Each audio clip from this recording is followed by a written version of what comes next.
Hello everyone, good evening. आज हम एक बहुत इंपॉर्टेंट टॉपिक नो सीटर एसोसिस जो कि इंटरप्रिटेशन ऑफ स्टैट्यूट का सेकेंडरी रूल है उसको कंप्लीट करेंगे।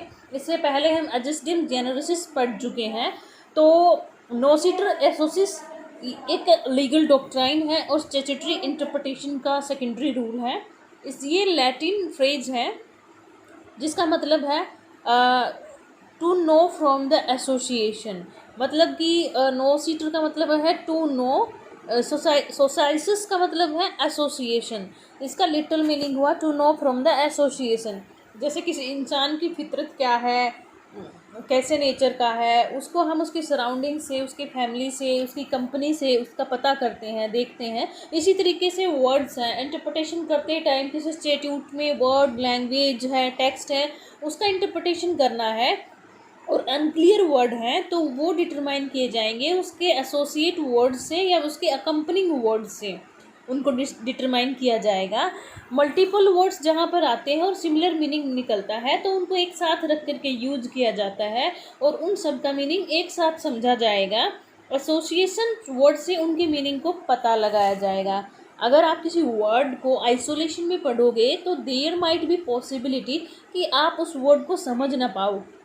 दूसरे वर्ड्स के साथ पढ़ोगे तो आप उस वर्ड मीनिंग को समझ जाओगे। कंप्लीट प्रोविजन को पढ़ना पड़ेगा तो उस वर्ड की पर्टिकुलर रेफरेंस, किस रेफरेंस में वो यूज किया गया है, किस कंटेक्स्ट में वो यूज किया गया है, ये समझ जाएंगे।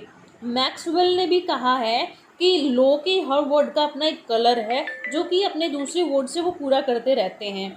इसलिए आइसोलेशन करके कोई प्रोविज़न नहीं पढ़ना चाहिए, किसी भी प्रोविज़न को पूरा पढ़ना चाहिए, किसी भी वर्ड को पढ़ना चाहिए जब वो अनक्लियर है तो उसके एसोसिएटिंग वर्ड के साथ है। फॉर एग्जाम्पल, किसी ने बोला सेब, केला, अंगूर, संतरा और चिल्का। अब मान लो चिल्का का मतलब पता ही नहीं है किसी को, तो इसमें हम ये देखेंगे कि इसके जो रेफरिंग वर्ड थे, इसके एसोसिएट वर्ड क्या कैटेगरी रखते हैं। सेब, केला, अंगूर, संतरा मतलब ये फ्रूट की कैटेगरी है, तो चिल्का भी हो ना हो कोई फ्रूट ही हो। ऐसे ही टीचर ने स्टूडेंट्स को कॉल किया, उसमें कई स्टूडेंट्स के ऐसे विजिबली कई नाम लिए लड़कियों के, सुमन, पूनम, सुमनलता, पुष्पलता, श्रेया और अमन, ये सब आ जाओ। तो हम अब अमन एक ऐसा नेम है जो कि कॉमन नेम है, लड़के का भी हो सकता है और लड़की का भी हो सकता है। अब इसकी जो ये कैटेगरी एसोसिएट वर्ड देखे जाएंगे कि क्या कैटेगरी बनाते हैं, तो ये गर्ल्स के नेम की कैटेगरी बनाते हैं सारे नेम। तो इससे आइडिया लगाया जाएगा या एक लॉजिक लगा करके इंटरप्रिटेशन किया जाएगा कि अमन भी हो सकता है लड़की का ही नेम हो। तो इसके लिए हम कुछ केस देख लेते हैं जिससे क्लियर आउट हो जाएगा कि नो सीटर एसोसाइस क्या है और इसका एडजस्टिंग जेनरेसिस से फिर हम बाद में कंपैरिजन भी करेंगे। तो सबसे पहला केस है इनलैंड रेवेन्यू कमिश्नर वर्सेस फरेरे 1964 का। इसमें 3 वर्ड यूज किए गए थे, इंटरेस्ट, एन्युटीज, उसके बाद लिखा गया था अदर एनुअल पेमेंट्स। तो यहाँ पर वर्ड जो इंटरेस्ट है उसके इंटरप्रिटेशन को लेकर बात थी, क्वेश्चन था कि इंटरेस्ट को अब किस कंटेक्स्ट में यूज किया जाएगा। तो कोर्ट ने डिसाइड किया, ऑल्दो इंटरेस्ट जो है अपना एक कंटेक्स्ट रखता है, मंथली भी हो सकता है, ये डेली भी हो सकता है, या फिर 10 दिन का, 15 दिन का, जैसा भी वो अपना एक कंटेक्स्ट रखता है। लेकिन यहाँ हम वर्ड्स देखेंगे जैसे इंटरेस्ट, एन्युटीज और अदर एनुअल पेमेंट्स लगाया गया है जो यहाँ पर।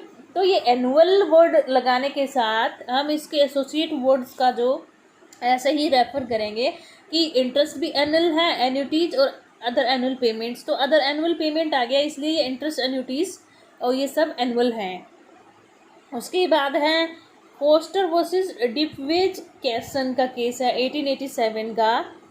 तो इस केस में रिलेटेड स्टेट्यूट्स में ये लिखा था कि कोई एक्सप्लोजिव आइटम्स अगर ले जाया जाएगा तो उसको केस या कनिस्टर में लेकर जाया जाएगा। डिफेंडेंट ने यहाँ कनिस्टर को यूज करने की बजाय एक क्लॉथ बैग में यूज किया उस एक्सप्लोटिव आइटम्स को, मैटर को। तो क्वेश्चन ये था कि क्या क्लॉथ बैग को भी केस या कनिस्टर माना जाएगा। तो कोर्ट ने डिसाइड किया कि पर्टिकुलर या इससे रिलेटेड स्टेट्यूट्स ये बोलता है कि केस या कनिस्टर में ही एक्सप्लोटिव आइटम लेकर जाए जाएंगे। तो केस और कनिस्टर में ये क्लॉथ बैग नहीं आएगा, इसमें कनिस्टर आएगा या केस। के बाद केस है प्रदीप अगरबत्ती Ludhiana versus state of Punjab AIR 1998 का। इसमें जो एपिलेंट था धूप और अगरबत्ती का एक रजिस्टर्ड डीलर था। एपिलेंट को सेल्स टैक्स के अंडर लाइएबल बनाया गया कि आप भी धूप और अगरबत्ती पर टैक्स दो। तो इसमें जो है इस एक्ट में सेल्स टैक्स एक्ट था जो पंजाब का, इसमें वर्ड यूज किए गए थे cosmetic, perfumery and toiletry goods. तो उन्होंने ये भी क्लियर किया था उस स्टेट्यूट में कि भाई हम कॉस्मेटिक्स में या फिर जो परफ्यूमरी गुड्स में या टॉयलेट वाली गुड्स में हम इन चीज़ों को एक्सक्लूड करते हैं कि टूथपेस्ट है, टूथब्रश है या टूथ पाउडर है या फिर कुमकुम, सोप, इस तरीके की सिंदूर, इस तरीके की चीज़ों को हम कॉस्मेटिक, परफ्यूमरी और टॉयलेटरी गुड्स में नहीं मानते हैं, इसको इनको एक्सक्लूड करते हैं। तो यहाँ पर जो कॉस्मेटिक और परफ्यूमरी और टॉयलेटरी गुड्स हैं, तो अब हम अगरबत्ती की बात करते हैं तो अगरबत्ती एक फ्रेग्रेंस छोड़ती है। जब उसको जलाते हैं तो उसमें परफ्यूम जैसी एक स्मेल फ्रेग्रेंस आती है, अच्छी फ्रेग्रेंस आती है। तो ये अगरबत्ती क्या जो इस एक्ट के अंदर जो ये वर्ड कॉस्मेटिक, परफ्यूमरी और टॉयलेटरी गुड्स हैं, तो क्या इसके अंडर कंसीडर की जाएगी? कोर्ट ने ये हेल्ड आउट किया कि नहीं, अगरबत्ती इस पर्टिकुलर स्टेट्यूट के अंडर टैक्स के लिए लाइबल नहीं होगी, एग्जम्प्टेड है और ये परफ्यूमरी आइटम नहीं है इस एक्ट के अंदर। ऑल्दो ये एक परफ्यूमरी आइटम है, लेकिन इस कंटेक्स्ट में, इस स्टेट्यूट के कंटेक्स्ट में परफ्यूमरी आइटम नहीं है, क्योंकि स्टेट्यूट्स ने पहले ही बता दिया, एक्सक्लूड कर दिया है इस तरीके की चीज़ों को कि हम कॉस्मेटिक में टूथपेस्ट, टूथब्रश, टूथ पाउडर, कुमकुम, सोप वगैरह को हम नहीं करते। तो ये एक इसका अपना ही अलग कंटेक्स्ट है और अगरबत्ती को एग्जम्प्ट किया गया था। तो अब इससे आप क्लियर आउट कर सकते हैं कि पर्टिकुलर मीनिंग है उसको एडजस्टिव जेनरेसिस की तरह स्पेसिफाइड करके फिर जनरल वर्ड के थ्रू उसको फॉलो नहीं किया गया है। यहाँ पर एक बहुत लंबी कैटेगरी दे दी जाती है जिसमें से वर्ड को क्लियर आउट करना होता है उसके अकम्पनिंग वर्ड से या उसके एसोसिएट वर्ड से। तो जो डॉक्ट्राइन ऑफ ये नो-सीटर एसोसिस है, ये कंस्ट्रक्शन और इंटरप्रिटेशन का रूल है। अगर अनक्लियर वर्ड का मतलब निकालना है तो कंसिडरिंग वर्ड्स जो हैं उनको समझना ज़रूरी होगा। जो वर्ड्स हैं उनकी कंपनी, उनका एसोसिएशन देखना होगा, पूरे वो स्टेट्यूट्स को देखना पड़ता है। कई बार क्या होता है कि जैसे कि मान लो बिजनेस, ट्रेड और प्रोफेशन से रिलेटेड कुछ एक वर्ड आ जाता है प्रोफेशनल्स। तो ये प्रोफेशनल्स एक बहुत वाइडर टर्म है, बहुत ब्रॉड कॉन्सेप्ट है।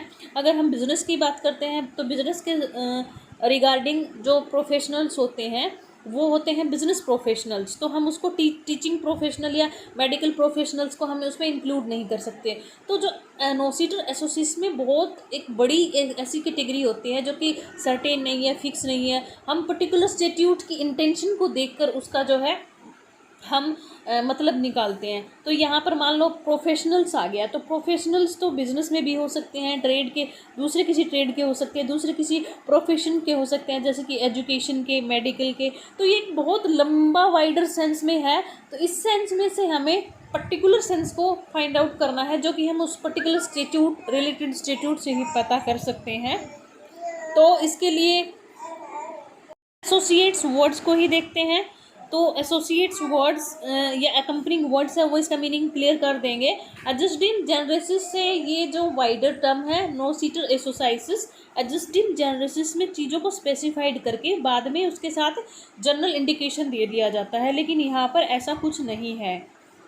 एसोसिएट वर्ड्स जो है क्लियर कर देंगे मीनिंग को, उसकी लिमिट भी बताते हैं और उसको एक्सप्लेन भी करते हैं। तो हम इसकी एप्लीकेबिलिटी अगर देखें, एडजस्टिव जनरल नो-सीटर एसोसाइसिस की एप्लीकेबिलिटी अगर हम देखें तो ये स्टैट्यूटरी प्रोविजंस जिनका क्लियर मीनिंग नहीं है या फिर हैविंग मोर देन 2 मीनिंग, 2 से ज़्यादा मीनिंग रखते हैं, तो उनके ऊपर यहाँ अप्लाई होता है। और अगर डिफरेंट मीनिंग है तो उस डिफ्रेंशिएट को दूर करने के लिए यहाँ पर इसका अप्लाई किया जाता है पर्टिकुलर कंटेक्स्ट में, पर्टिकुलर मीनिंग को फाइंड आउट करने के लिए। और अगर डाउटफुल है मीनिंग तो उसके एसोसिएट वर्ड्स को देखा जाता है। ये एप्लीकेबल कहाँ पर नहीं होगा? ये एप्लीकेबल नहीं होगा जहाँ पर वर्ड अपने आप में वाइड है। मतलब हमारा मतलब क्या था, पर्पस क्या था, उस पर्टिकुलर मीनिंग को फाइंड आउट करना कि उसको वाइड करके उसका मतलब लॉजिकल मीनिंग देखना। तो अगर डेलिबरेटली पहले ही उस वर्ड को एक्सप्लेन कर दिया किसी एक वर्ड को, एक्सप्लेन कर रखा है उसको डेलिबरेटली यूज ऐसे किया हुआ है कि उसका सारा मीनिंग निकल के सामने आ रहा है, क्लियर है, इतना वाइड है कि वो बिल्कुल क्लियर है। और उस टाइम पे हमें ज़रूरत नहीं पड़ती इसको एप्लीकेबल करने की, हम एज इट इज़ उठाएंगे और उसको इंटरप्रिटेशन में डाल देंगे। वर्ड्स जो है अपने आप में क्लियर हैं, तब ज़रूरत नहीं पड़ती है इसको इंटरप्रिटेशन करने की। और जो ऑब्जेक्ट है लेजिस्लेशन का वो वाइडर है, क्लियर है, फ्री फ्रॉम एम्बिग्विटी है, उस केस में यहाँ पर इसकी एप्लीकेबिलिटी नहीं होती है। तो अब हम इसका एडवांटेज और डिसएडवांटेज देख लेते हैं। नो सीटर एसोसिस का एडवांटेज और डिसएडवांटेजेस क्या है। तो ये there is no need for draftsman to foresee every particular circumstances. इसका मतलब ये है कि ड्राफ्ट्समैन जो होता है, लेजिस्लेचर जब भी कानून बनाती है तो ड्राफ्ट्समैन हैं, लॉ को ड्राफ्ट करने वाले हैं, उनके लिए ये पॉसिबल नहीं हो पाता है कि जब उन्होंने लॉ को ड्राफ्ट किया है तो वो अनफोर्सीन जो सर्कमस्टेंसेस हैं उनसे उसी टाइम डील करे। उसको उसका जो इंटेंशन होता है एक वर्ड को कंस्ट्रक्शन करना, और फिर बाद में जो उसकी इंटरप्रिटेशन होगी वो टाइम के हिसाब से, चेंजिंग सोसाइटी की नीड के हिसाब से जुडिशरी उसको इम्प्लीकेशन कर देगी, जुडिशरी उसको एप्लीकेबल कर देगी, जुडिशरी उसका इंटरप्रिटेशन कर देगी। इसलिए उसी टाइम सिर्फ एक ही वर्ड में एक इंटेंशन को दिखाया जाता है, वर्ड को कॉन्स्टिट्यूट करके इंटेंशन दिखाई जाती है। तो यहाँ पर वर्ड का महत्व नहीं है, चेंजिंग सोसाइटी की नीड के हिसाब से इंटरप्रिटेशन का या कंस्ट्रक्शन का महत्व हो जाता है। ये तो इसका एडवांटेजेस है कि ये एक पर्टिकुलर इंटेंट देते हैं। उसके बाद है there is scope for act to be adapt to the suit unforeseen circumstances. इनसे जो अब जैसे कि ये बताया मैंने पहले कि अनफोर्सिंग सर्कमस्टेंसेज से डील करता है, यूज करने के लिए बनाया जाता है कि आज के ज़माने में अब मान लो 100-200 साल पहले चले जाओ, 50 साल पहले भी चले जाओ, तो किसने सोचा था कि मोबाइल्स फ़ोन, स्मार्टफोन्स का यूज आज हम जैसे कर रहे हैं ऐसे कोई यूज होगा। तो उस टाइम तो वो डील नहीं कर सकते थे इस तरीके के जो है आइडियाज़ से, इस तरीके के इमेजिनेशन से। तो उन्होंने एक वर्ड को कॉन्स्टिट्यूट कर दिया और ये कहा कि आगे इसका चेंजिंग सोसाइटी की नीड के हिसाब से इंटरप्रिटेशन होता रहेगा। इसलिए अनफॉर्चुनेट सर्कमस्टेंसेज से ये जो रूल है, सेकेंडरी रूल, ये डील करता है। उसके बाद ये अनसर्टेन वर्ड्स के लिए भी डील होता है, ये सर्टेनिटी लाने के लिए अब्सर्डिटी को दूर करता है, एक स्टेबिलिटी लेकर आता है, क्लियर आउट करता है, फाइंड आउट करता है मीनिंग को। Guidance for the courts to statutory interpretation. Okay, उसके बाद देख लेते हैं disadvantage. It offends the separation of power. Offence of separation of power का मतलब है कि लेजिस्लेशन का काम, जुडिशरी की लेजिस्लेशन का काम है लॉ मेकिंग करना, एग्जीक्यूटिव का उसको एनफोर्समेंट करना, जुडिशरी का उसका इंटरप्रिटेशन करना। मतलब कि गवर्नमेंट के 3 ऑर्गन्स हैं, तीनों एक इंडिपेंडेंट अपने आप में, एक दूसरे में किसी का इंटरफेरेंस नहीं है। जुडिशरी उसमें एग्जीक्यूटिव में, एग्जीक्यूटिव लेजिस्लेशन में, तीनों आपस में एक दूसरे के कामों में इंटरफेरेंस नहीं करेंगे। लेकिन यहाँ पर देखा जाए तो लॉ ने तो ठीक अपना लॉ मेकिंग का काम पूरा कर दिया, लेकिन जब वो कुछ अनफोर्सिंग सर्कमस्टेंसेज आते हैं उस टाइम पर पर्टिकुलर वर्ड से जुडिशरी को डील करना पड़ता है इंटरप्रिटेशन करके। तो जुडिशरी ने अब जो इंटरप्रिटेशन कर दिया ये भी एक तरीके का लॉ मेकिंग हो गया, एक नया जो है रूल मेक करना, लॉ मेक करना एक तरीके का काम हो गया। हालांकि जुडिशरी का काम नहीं है लॉ मेकिंग करना, मेनली और बेसिकली ये फंक्शन है लेजिस्लेशन का। तो ये एक की जो पावर है दूसरे में अपने आप से आ गई, तो ये इस तरीके से कि सेपरेशन ऑफ पावर है ना उसको ऑफेंड करता है। उसके बाद है the outcomes of the cases is unpredictable because of the scope of judicial डिस्क्रिएशन। क्योंकि पर्टिकुलर वर्ड है, हर एक सर्कमस्टेंसेस से वर्ड को कॉन्स्टिट्यूट करते टाइम लेजिस्लेशन डील नहीं करता है, तो इसे डील करना पड़ता है जुडिशरी को। जुडिशरी जब डील करती है तो उसके पास इतनी डिस्क्रिशनरी पावर आ जाती है कि इंटरप्रिटेशन करते टाइम एक तरीके से लॉ मेकिंग पावर उसी के पास होती है, उसी को इंटरप्रिटेशन करके ये बताना पड़ता है कि भी चेंजिंग सोसाइटी क्या चाहती है, उस हिसाब से जजमेंट दिए जाते हैं, सोल आउट किया जाता है, सोल्यूशन किया जाता है। तो ये एक जुडिशियल डिस्क्रिएशन है, जुडिशरी के पास डिस्क्रिएशन बढ़ जाती है, जो कि एक तरीके का अगर अनप्रेडिक्टेबल हो जाता है, क्योंकि इससे लेजिस्लेशन तो ने तो प्रेडिक्ट किया ही नहीं कि आगे आने वाले टाइम में होगा क्या। इसमें तो क्या कर रहा है, जुडिशियल डिस्क्रिएशन बढ़ रहा है।